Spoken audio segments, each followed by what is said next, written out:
Happy Sunday morning. I got a few minutes to go and look at a trip for April this year and wanted to give you some ideas. So on the screen here, this is the general area where you'll be. So here's Escalante right here. And that's actually a great place to start the trip. This area kind of to the east of Escalante is really not super well traveled, but just as beautiful as the most beautiful places in Utah. And Escalante used to be completely, just a desert. Nobody ever thought about going there, although it's incredibly beautiful. And then they made it a national monument, Grand Staircase Escalante, and now it's a little bit popular. There's another area like that to the north, just north of Ferwita near Capitol Reef National Park, where I really, it's also just as beautiful as any place in Utah, but probably 1% of the people who drive by even stop to look at it. So so I'd recommend to try that. So anyway, Escalante's down here, and really the main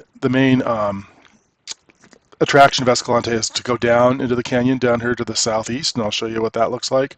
And then one of my favorite drives in the world is from Escalante to Boulder or Boulder to Escalante. And then you go through the mountains, and then then you go back down to the valley, and you're in Torrey. And this is where Capitol Reef National Park is. And and the pretty, it's called Cathedral Valley.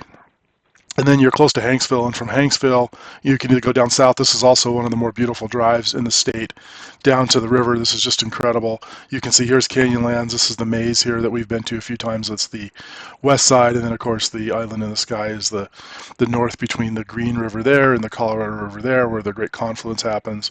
And then this is the Needles district of Canyonlands National Park. So that's getting a little far afield for where we are. Let me just show you what I would recommend as a trip, and kind of have a look and just see what resonates. So overall, what I'd recommend we do is start in Escalante and make the trek down probably as far as Coyote Gulch. Coyote Gulch is one of the prettier and more accessible areas. This whole thing, Escalante was really taken by the Mormons. It's roughly 50 miles from Escalante down to the Colorado River. Back then there was no Lake Powell. And they took their cabins there, and it took them a whole season. And they finally got to the end, and there's this little crack in the rock called Hole in the Rock, and they actually, drilled holes on the side of the rock, and lowered the wagons down by rope. I actually climbed down it one time years ago. It was quite fun. So anyway, this is something to see. Also interestingly, here on the a little bit to the southwest is something called the Chiroparawetus Plateau, and I've driven up there a couple times. Frankly, it's a little bit boring, but it's kind of interesting. There's supposed to be a solid gold uh, you know person-sized figure that the Spanish missionaries put up there. People have been looking at it for years. Nobody's ever found it. um, but that's really what to do there, and it's become, I think, quite better. There's a lot better infrastructure than the years that I spent down here. I mean, Escalante was like one little store, and I think there might have been an inn, but it wasn't very nice, kind of thing. And now it's, because of the national monument, it's quite a bit more popular. Um, so if I zoom in a little bit on this, you can see, there's this road, and it's been some years since I've been down the road. I think it's gotten quite a bit better, but I think we still do need a four-wheel drive. And then there's this river, right? This is the Escalante River down here, and all the cool stuff, basically, you come down the flat here, and then you come somewhere into the river, and this is where the inestimable Grand Canyon, or Neon Canyon is, the Golden Cathedral. So it's up here. I'll show you. It's a place called Egypt. And then, like I said, Calf Creek Falls is probably the best thing. There's some cool arches. Lake Powell comes all the way up. Just to give you an idea, on the way down, there's something called Dance Hall Rock, and this is where the Mormons camped when they were scouting away down to the river. And it's this natural amphitheater that they held dances in. And actually, around the back of the rock are some of these holes that, if you fell into them, you just would never get out. And then, as I mentioned, there's the inestimable Golden Cathedral, the world's only natural triple skylight, right? So this is the end of a box canyon, and I have, at first I found it with years of looking, right? Really before the internet was, told you where everything was. And then we did it. It took us a couple of tries, but Clark and I did rappel down the hole, and I'll show you a video in a second. Here's the video of somebody coming down. So they're having a good time. I just remember being scared when I did it, but it was definitely a real scary thing, because you have to rappel down into the canyon above it, and you're not getting out, right? You see, you got to swim through the thing, and if you get stuck, that's it for you. You're done. So anyway, super cool. And then here is the end. Here's a hole in the rock, and you can see there's this little crack in the rock. You know, it took me in good shape, 15 years ago, a good hour of, like level 4 climbing to get down to the river. Just amazing. They took a whole bunch of settlers and wagons down this thing. Um, so after that, I recommend kind of coming back up. So again, here's Escalante, and when you leave Escalante, there is this great drive, my favorite drive in all of Utah, that goes from Escalante, Utah to Boulder, Utah. And let me just zoom in a little bit here. There's a couple of great things. The first thing is just the road itself. They've literally, especially right here, you can see they've literally like graded off the top of this hogback in order to build a road, right? It's just beautiful. And then there's Calf Creek Falls, which are right here. I'll show you a picture. And then there's this really beautiful coffee house called Kiva Coffee House, right there. And it's just like this beautiful thing. This guy, he started as his life's work and did not live to see it completed, but some friends of his completed. It's just beautiful. They've got these natural 1,000-year-old tree trunks that hold the thing up, and there's a beautiful view of the canyon come in. And it's just an astonishing thing. There's also a little inn you can stay in. There were a couple of days open actually. I've never stayed in the inn. I've managed to catch the coffee house open 2 times. And then right after that is Lower Calf Creek Falls, and this is a nice day hike if we felt like doing it. And one of the better falls in Utah. So I forget how long it is, probably 5 or 6 miles round trip. But good, a good, pretty falls that come in at the end of a nice hike. And then when you get to Boulder, the one thing to do, there's a couple of restaurants in Boulder, but there's actually a great little museum, Anasazi State Park Museum, and it's built on the site of a ruin, and they have, some of the restored ruin, they have some of the excavated ruin, and then they've got a little museum, and it's a nice effort. It's not as big as Edge of the Cedars to the east on the other side near Blanding, but it's a great little museum. And just to give you an idea of this road here, I found a guy who had a view of it. Look at this thing. I mean, you're just driving in. Tell you the video does not do the pucker factor justice of driving on this road, but it's just beautiful. It's real canyons, but it's high enough in altitude where you can see there's some green, and this goes on for, I don't know, 10 or 15 miles like this, and then you go down to the canyon, and to the right, kind of on the edge of the screen to the right is where that coffee house is, and where Lower Calf Creek Falls is. So really an interesting drive, one of the prettier ones. And then once you come out from Boulder, you get into Capitol Reef. So here you can see let me find Boulder.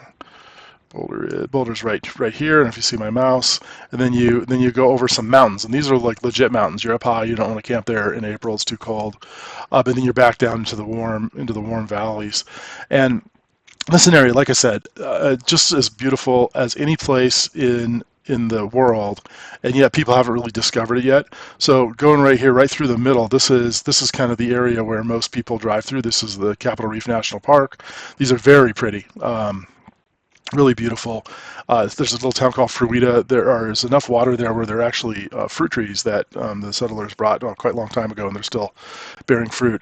And so I recommend some time in the park, but then also I recommend this area here, and this is called Cathedral Valley, and I think really one of the more overlooked parts of the Southwest. So this is Capitol Reef right here, and then we call it a reef because essentially this is one of the 7 uplifts that make up the Colorado Plateau. You essentially go from a mile high in Colorado, and then there are these 7 shelves that drop down to the sea level of California, and this is one of them. And it's kind of twisted the rock, and so it's really quite beautiful because the rock's sticking up out of the ground, and you can see it like this. Good hiking, good canyons. This is part of the national park, although you get to it through. You get to it through BLM land. This is Temple of the Moon and Temple of the Sun. I think Temple of the Moon is the one in the front, and Temple of the Sun is the one in the back. And then in the background, you can sort of see what's called the Bentonite Hills or the Rainbow Hills, and these are really pretty. So here's the Cathedral Valley, and again, these are the cathedrals, right? And this interesting kind of rock formation. And what you're doing is you're kind of going around Capitol Reef National Park to the north, and then you can actually come down and go down through the national park, or you can go back through the loop, etc. There's plenty of choices. And then there are these hills that are just amazing. So look at that. And this is like BLM land. You can camp here. You do whatever you want. It's a little bit desolate feeling, but they sure are pretty. And there's just nothing like these anywhere on the face of the earth, and they're just sitting off the side of the road. And like I said, hardly anybody goes to see them. Another view of the Bentonite Hills, really interesting. And then here, this guy, I'll link this little trip. This guy did the loop, and he fjorded the stream. I fjorded the stream in my Range Rover, which was probably a bad decision, but it made it just fine. And you can see there's this old mining truck that is kind of a landmark in the area, and going through all the hills. So I'll link this, and back to the overview. So ultimately, what I'd recommend, and we can, let me know what kind of is interesting to you, because we can, spend a day or two. You can do all this in a day. It seems like a lot. I'd rather spend 3 or 4 days doing it. But ultimately, I'd recommend starting in Escalante, going down into the heart of the beast, into the Grand Staircase, either Coyote Gulch or Egypt, and then coming back up, you maybe staying in Escalante. There's plenty of hotels in Escalante now. Go through the coffee house. We can stop by Calf Creek, either walk out or not, depending on how it goes. Go through Boulder, stop at the museum, drive through the mountains, and then spend maybe a day or two in the Cathedral Valley. Another thing that I didn't mention is, see, here's Hanksville. From Hanksville down to the river is an astonishingly pretty drive, right? So this view down here, especially when you get down toward the river, you can see how the canyons get really, really deep. And let me switch over to the satellite view. This is also a very pretty drive. Of course, then you're kind of down the middle of nowhere. You got to go back up and around, either through Canyonlands or whatever. So it's a little bit out there. I would recommend. Let me go back to the regular view. So I'd recommend kind of stopping here and then either staying in Hanksville or staying in Green River. There's a good place to get a steak in Green River, and then we can either drive back, or I might need to fly out of Grand Junction for a business review later in the week. I'm still waiting on that timing.